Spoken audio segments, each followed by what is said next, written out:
Coming up next on the Jeff Crilley Show, we're going to talk to an accidental entrepreneur who stumbled into a great gig. He travels for a living. That's just ahead.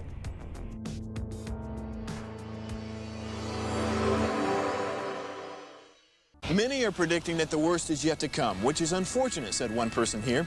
Until now, they've enjoyed the reputation of being the nation's icebox. Watched a burglar in his home this morning by webcam. As a journalist of over 25 years, stories are what make my world turn. Reporting live from the Dallas newsroom tonight, Jeff Crilley, Fox 4 News. But in 2008, I took the jump from my familiar life and started a PR firm from my home. We're talking about anyone with a camcorder like the one I'm using becomes a television network. We started slowly growing the company, and we now have over 100 clients, and we've branched into the world of live digital broadcasting. I now own 8 different TV studios and have a huge team, and the stories that I now get to share are sometimes the most important of my life.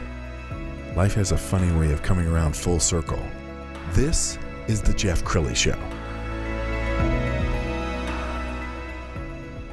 Well, during this pandemic, a lot of Americans have had to shift their focus, pivot, if you will. And joining me in studio right now, Ed Eakin. He is an entrepreneur of entrepreneurs, an international real estate broker who literally travels for a living. And I got to tell you, this happened by accident, didn't it? You were a home builder. Absolutely. I was a home builder for 25 years here in Dallas-Fort Worth. And when the market crashed in 2006, 2007, at the age of 45, I had to figure out what I was going to do next. So you go to Mexico. Yeah, moved to Playa del Carmen, Mexico, and worked for a hotel/developer, Capella, where we had what Discovery Channel said in 2007 was the prettiest beach in the world, was Maroma Beach. And I had 1.5 miles of it to market and sell. No kidding. And at the time, you were a home builder, but you didn't know anything about marketing and selling real estate necessarily. Absolutely not, other than selling my own houses. Didn't have a license, and as in Mexico, there was no licenses at the time, so it was a new opportunity for me. So then you come back to America, get your real estate license, and then what happens? Yep, came back, got my real estate license, and went to work for Caldwell Banker. I was there a short time, and I had an opportunity to move back to another beach and work for a broker and market and sell the 2 tallest towers on South Padre Island. So I jumped back at the opportunity to be on the beach, and I went down there for a year. And you, how many days a year are you normally traveling? You know, it's usually 1 week out of the month. Pre-COVID time, usually we're either going with clients or we're actually going to meet clients, and or we're hosting realtors on trade missions down on any beach throughout the Caribbean. And later this week you leave for Cabo. Cabo is our next trip. We're down there. I recently got a new listing for $13 million. It's called Rancho Gaspariano. So we're going down there to meet the client for the first time and discuss a game plan on how we sell the property for them. And you just have these amazing properties. We found one on your Facebook page we want to share with you. This is near Acapulco.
breathtaking views. Pretty good views on that one. Well, walk people through this. If somebody's never thought about investment properties before, it could probably seem a daunting task. But if you have a manager who's managing these properties and you're renting them out, it can be a really nice investment, can't it? No, absolutely. Many of the developers that we work with, they have proven track records with a great management program. So a client can use their property as much or as little as possible. They put it into the program. The management company takes care of everything from meeting and greeting the tenants coming in to cleaning it up after it's done and getting it ready for the next tenant. And in many cases, it's a business write-off to the investor, right? Absolutely. Most clients can see a great return on investment depending on the area. Right now, I think the Riviera Maya is one of our best opportunities, especially in Tulum. Okay, we've got some pictures that we would like you to kind of walk through and tell us what we're looking at. Let's start with this first one. What are we looking at? Yeah, so this one is with a group of realtors. We do trade missions where I take realtors to different countries, introduce them to developers so they can meet and greet and know what's available in different countries. This particular one was in Belize at a development called Itzana in Placencia, which is southern Belize. We just got back from one in Playa del Carmen where we did the same thing. Took realtors to Merida, Cancun, Playa del Carmen, and Tulum, and I introduced them to the local real estate association so they have a contact. And it's all about building relationships. So that's what I'm trying to do on these trade missions, is I'm trying to help realtors build relationships so they can feel comfortable to come back and explain the opportunities to their clients. And what's that picture? This one was last week where I hosted a bunch of former NFL football players, where this shot is taken up on top of Singular Joy, which is in the middle of Playa del Carmen, Mexico. It's a rooftop pool with a condo hotel opportunity. And here, a bunch of NFL players looking for something to place their money to provide good return on their investment. And have you seen, since the stock market has been kind of weird, up and down, have you seen more interest in diversifying into real estate? I don't know if that's because of the stock market or COVID and people wanting to get away and having an escape. Mexico / Belize / Costa Rica, it's all a quick escape with multiple flights now as these countries open back up. But I think, yes, stock market, it's low compared to what it's been. Some of our properties in Mexico, our developers will quote a 28% return on investment. So that's hard to beat that. And at the same time, it's something that you can touch and feel and stay and enjoy. Well, I've also got to give you a chance to brag about your Super Bowl parties, because you were telling me just before we went on that you host really the ultimate Super Bowl party year after year. Absolutely.